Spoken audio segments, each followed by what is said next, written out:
Congressni adoni sakao hapu tongnai bodolni samungsida tangnai bai joprab jaka patimonti thanao mamla khlaijaka thoruni patimong patika dormonogoro khoroksa Congressni adongno buto khlaimani siljamung kasaka hapu tongnai bodolni samungsida tangnai no kebingi sejawi thana gereblaika te mamla khlaiye dam nisibrni bising romnani jora khawi rekha Patika Dormonogo Thanamsi Khobjak Noya Paramchayo Patimani Koktmari Shamanka Haste Congressni Adong Choyan Botasaji Shaka Kraksal Chanjao Noya Paramchayo Congressni Adong Probat Malaka Nogni Ongkhorke Hapong Tongnai Botolni Khokanat Mungoi Belaike Butok Khlaika Hani Koksida Jaka Congress Botol Yakre Bijipo Habyake Buthanai Khanibo Sigri Chokro Khlaijaka Patimani Ti Thanao Mamla Khlaijaka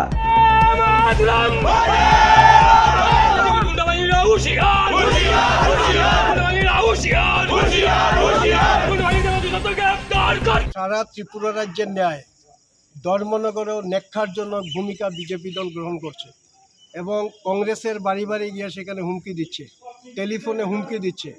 তা আমাদের একজন নিরীহ কর্মী সৎ প্রভাত মালাকার, সে আজকে বাড়ি থেকে বেরোনোর সময় বিজেপির দুর্বৃত্তরা তাকে কংগ্রেস করতে পারবে না, কালকে থেকে বিজেপির মিছিল মিটিংয়ে যেতে হবে, কংগ্রেস করলে তার প্রাণ নাশ করবে, এরকম করে কুকা দাস ওরফে জ্যোতিষ দাস, কুকানাথ ওরফে জ্যোতিষনাথ বেদখলভাবে মারপিট করেছে আমাদের প্রভাত মালাকারকে, কংগ্রেসের একনিষ্ঠ কর্মী।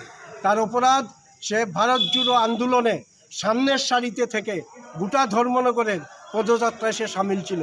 কেন সে পদযাত্রায় গেল, কেন সে কংগ্রেস করে, এই অপরাধে এইভাবে বেদখল মারপিট ওকে করেছে। তার তীব্র প্রতিবাদ জানিয়ে আমরা ধর্মনগরের ব্লক কংগ্রেসের উদ্যোগে এখন থানা ঘেরাও করলাম। থানার বড়বাবুকে আমরা 24 ঘন্টা সময় দিয়েছি। 24 ঘন্টার মধ্যে আসামি যদি গ্রেপ্তার না হয় তাহলে আগামী দিনে যে আইন শৃঙ্খলার অবনতি ঘটবে তার জন্য দায়ী থাকবে পুলিশ প্রশাসন। এবং বড়বাবু অত্যন্ত আশ্বস্ত করেছেন যে ওনার উপর ভরসা রাখা, আরক্ষা দপ্তরের উপর আমাদের ভরসা আছে।